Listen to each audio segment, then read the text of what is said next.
فتعالى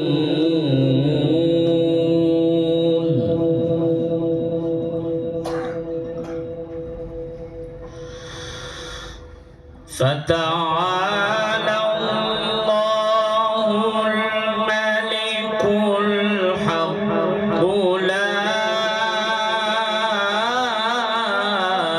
إله إلا هو رب العرش الكريم.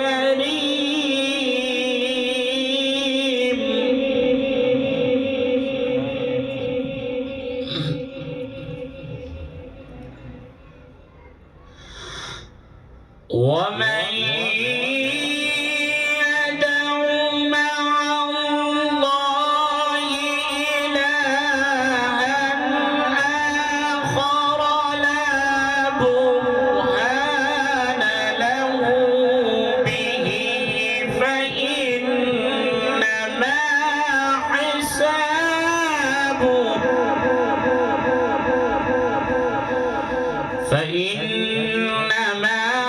حسابه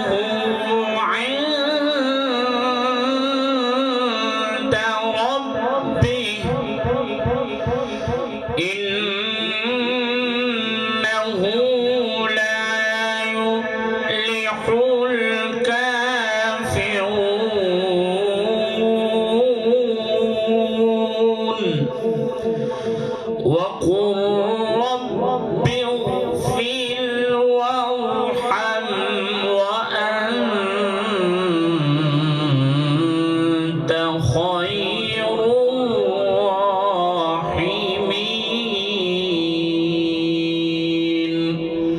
صدق الله